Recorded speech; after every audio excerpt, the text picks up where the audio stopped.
Cristiano Ronaldo veut quitter Manchester United cet été et les Red Devils ont déjà une idée pour son successeur. Restez bien connectés, on vous explique tout ça dans un instant.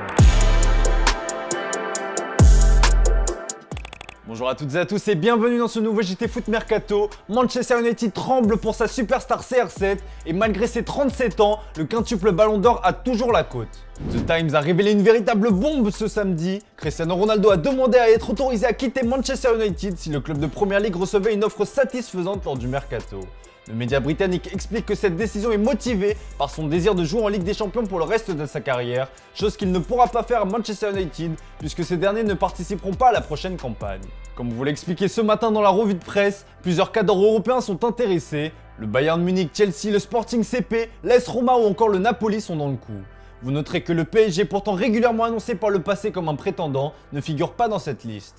Eh bien c'est simple, selon divers médias comme Sky Italia ou encore The Athletic, CR7 ne fait pas partie des plans des décideurs parisiens.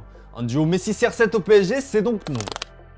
Évidemment, si Manchester United fera tout pour conserver CR7, Erik ten Hag a déjà une idée pour l'après-Ronaldo. Selon le Daily Mirror, c'est Anthony qui est l'heureux élu. L'ailier de l'Ajax était déjà suivi par les Red Devils bien avant les rumeurs concernant le Portugais, mais cette fois, Erik ten Hag a fait savoir à ses dirigeants qu'il le veut pour prendre la place de CR7.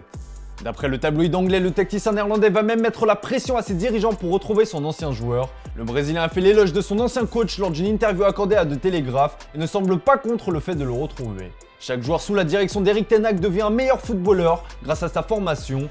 Depuis mon arrivée, il m'a donné beaucoup de confiance et a cru en ce que je pouvais faire. Je lui en suis reconnaissant, je le respecte beaucoup. Ce contrat jusqu'en 2025 avec l'Ajax, Anthony a vu son prix être fixé à 70 millions d'euros.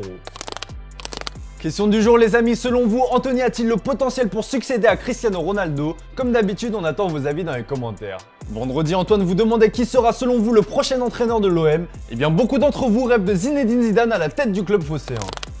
Bon, ça risque quand même d'être compliqué pour Zinedine Zidane à l'OM, notamment d'un point de vue financier. Et puis de toute façon, l'OM a déjà trouvé son futur coach. C'est le Croate Igor Tudor qui devrait devenir le prochain entraîneur de l'Olympique de Marseille. Selon RMC, l'ancien entraîneur de l'Hellas Vérone est même déjà présent dans la cité phocéenne. Il a été aperçu à la commanderie et devrait signer très prochainement son contrat de 2 ans avec le club olympien. Il va être accompagné d'un staff composé de 4 personnes, un adjoint, un préparateur physique, un entraîneur des gardiens et un analyse vidéo. 2 recrues d'expérience sont aussi espérées. Comme l'indique le Corriere dello Sport, l'Olympique de Marseille suit de près Dries Mertens en fin de contrat à Naples. Si la priorité du Belge est de prolonger, la formation marseillaise pousse.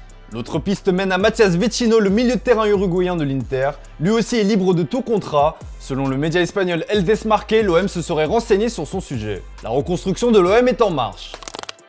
Dans le reste de l'actu, le PSG serait intéressé à l'idée de rapatrier un ancien Titi parisien.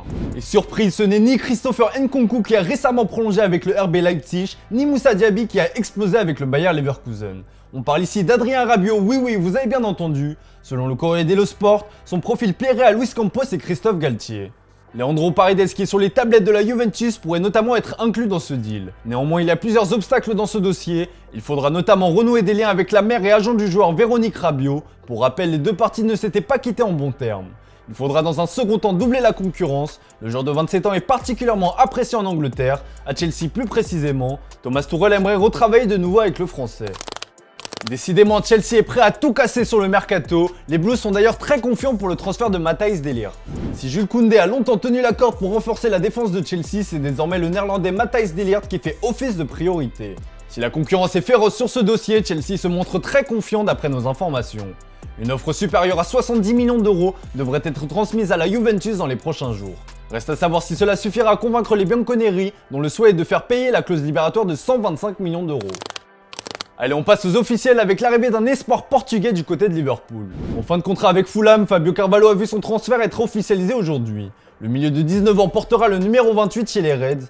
Il a notamment été l'un des grands artisans de la montée de Fulham en Premier League, avec 10 buts et 8 passes décisives en 33 titularisations.